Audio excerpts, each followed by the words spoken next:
the associate head coach position there. Oh man, it's a blessing. I mean, Kenny talked about doing it, and really, he just felt like, you know, to be an asset to the team. Yes, I'm always around the receivers, and I don't want to step on anyone's toes to help talking to another position. So I've always kind of shied away a little bit.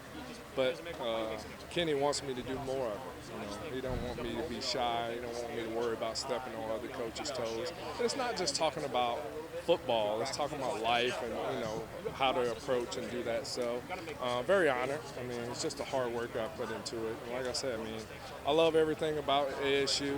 I love Tempe, my wife, my family. We bought a house. I love these kids. I just love being a part of an organization and really just trying to help Kenny build what he wants to build here and sharing his visions and goals of where he wants ASU to be. But I'm thrilled about the title, and I'm going to do my part. Yeah, it seems like you enjoyed it even more than you thought you would. Yeah. Has it been more than you thought it would It be? really has. Coming into it, there really wasn't any expectations. I didn't really know. Like, I came in, I really didn't know the staff. I didn't know the players. But over the journey, what we had in the season that we had last year, it was a remarkable ride. But that was last year. So now I got a room full of new guys. Of course, we have Jordan Tyson back, which, he's taken it to another level. And for me to just stay on him, as far as like the mental aspect of it, the approach to practice each and every day, taking care of his body and stuff, he's taking it to another level. But I got a room full of other guys that are unproven, that got to go out here and make some plays. But I like the direction that we're headed. The guys, the mindset that they have, the approach of coming into practice, getting better. Now kind of going into my second year, I kind of got a handle of the culture and the environment that I want the receiver corps to be. And everybody's kind of bought into it. And it's just a matter of just keep stacking and keep getting better each and every day. I was going to ask about Jaron Hamilton. Yes, man. Here's a guy with great speed that came in from an SEC school. Yes. When you get guys from programs like that, yeah. do you kind of have to change their habits, change their thinking at all? I have to do that first. There was a lot of bad habits that Jaron had early on, but he's really bought into it. He's embraced the culture. We don't try to change people. We try to enhance our guys. The reason he chose ASU, because we weren't trying to change who he is as a person. If anything, I just want to make a better version of Jaron Hamilton and make him try to be the best football player that he can be. So just the little fundamentals. He's really never had a coach, to harp on the little details as much as I'm doing, and now it's starting to pay off. You're starting to see all the work that he's put into it, staying in his playbook, doing the little things as far as technique and fundamentals. And today he made some plays. Now I'm just trying to build consistency. You have a good day, and let's stack another day. That's really the whole theme about whole season, right? Having success. How do you maintain success? Well, the one thing that I know, you just work your ass off. Just come in, put your head down, continue to get better as a player and as a person, and see where that leads to. So that's kind of been our motto, our rally cry. How do we handle success, and also how we deal with failure. We will have to overcome some adversity at some point this season. It's how we handle that, because everything is not going to go always perfect. You're going to have some bumps along the way, but it's how you handle it. How you handle the adversity is what builds character. And I think for a lot of our guys, that's what we're really stressing this year.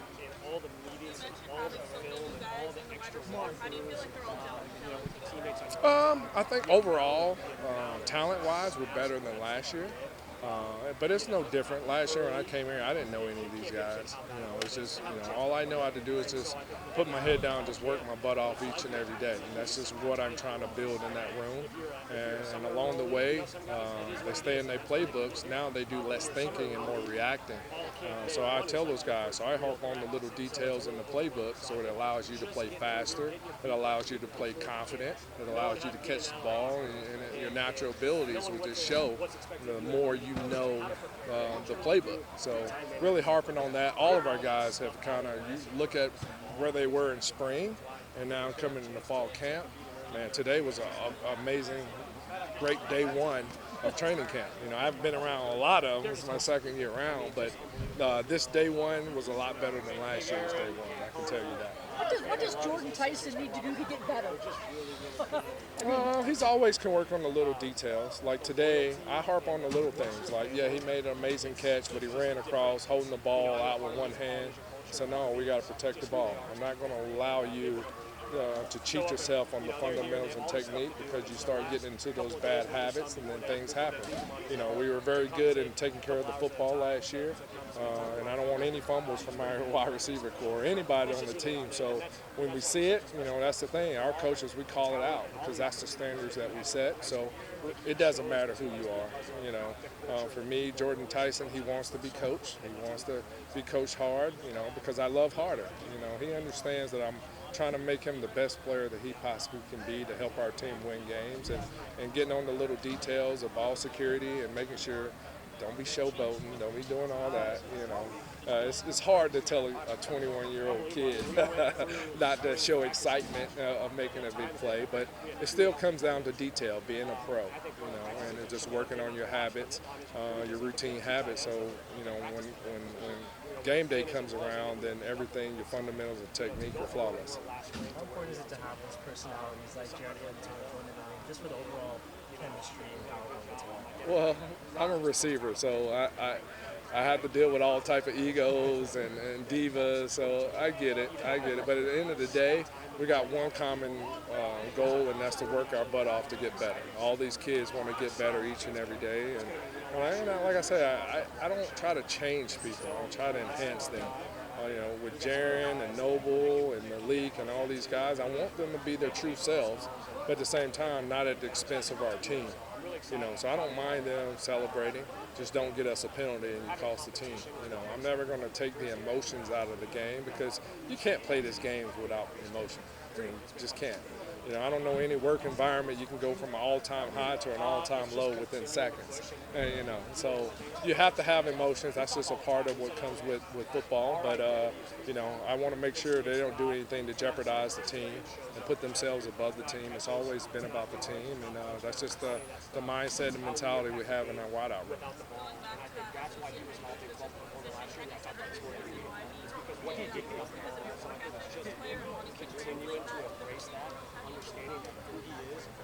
Just being who I am.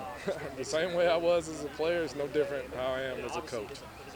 Very detail-oriented, harping on the little things, you know, making sure that I'm not here to be these guys' friends. I'm here to be their uncle, you know. I'm not to be an extension of their parents, but my job is to make sure I get the most out of our players. You know, I want to get the most out of our talents.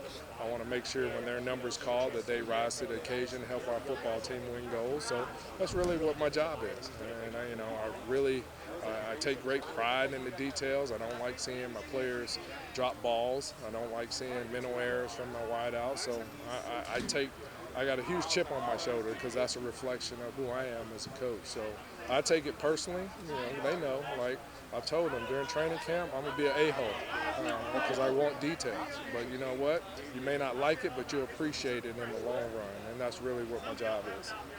How did you see them respond to that last year and carrying over in Vegas? Well, you just never know. I mean, you're dealing with 18, 19-year-old kids. Everybody's patting them on the back. I remember when I came in here, we were picked dead last, right? So I always try to tell guys, you know, remember where you come from. Nobody wasn't showing you love, the hard work that you put into it. So now you have to replicate that.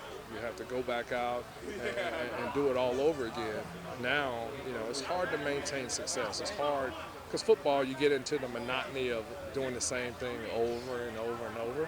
So you got to keep it energetic. You got to keep it fresh. You got to keep it new. But at the same time, it's still about getting better each and every day. You know, that's the ultimate goal. And regardless of whatever happens, if we just put our heads down, keep chopping wood, keep worrying about what we can do individually, then collectively as a group, we'll be where we need to be at the end of the season.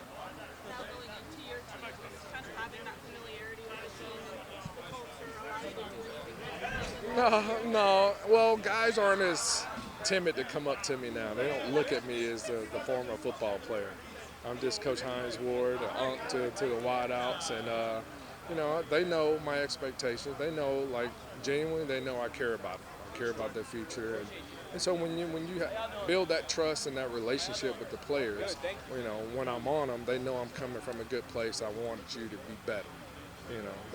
They don't get into their feelings when I get on them. They don't try to cuss me back. It's like, I get it. I recognize it. It's my bad. I'll get better, coach. I'll do right. I know what you want. So that's the understanding that we have. I mean, ultimately, at the end of the day, being a former player, if a coach genuinely shows that he genuinely cares for your well-being, both on and off the field, he'll run through a brick wall for you. And really, that's really why I'm up to a lot of my wideouts, because I really genuinely care for these kids and really want them to not only get a great education, but also give them everything that I have so they can, get a taste of success and what that feels like. I know what it's like to be at the mountaintop, and I want each and every guy that I have in the room and on this team to experience that. So I'm going to give these kids, this organization, this university my all, because last year was a hell of a ride, but last year was last year. How did you kind of see the newer players doing spring ball take what guys like Jordan and Malik told them about you and just see them kind of bring down their walls and be more open? Yeah, that's when you're coming from different universities or a different culture, trying to fit in and try to figure out how you fit within the culture. There's always a filling out process during the spring. So I don't really get too hard on the spring because I know these guys are thinking that they're not trying to go out there and make mistakes. They're just trying to get acclimated to the environment, to the culture, to the playbook. So there's a lot of things that go on. But the commitment from after spring leading up to now, to see the growth and see where they the commitment they made in the weight room, the commitment they made of getting in shape, it's just been amazing. So it's a win-win for both. They're going to work their butt off. I'm going to work my butt off, and then together, when collectively as a group, we're going to get better and try to see if we can help our team win some games. I was talking to Keith Abney last week during media day, and he said that Jordan was one of the guys who pushed him to get his body right, meal prep, all that stuff. What is it like to just have somebody like that in your room? It's been wonderful.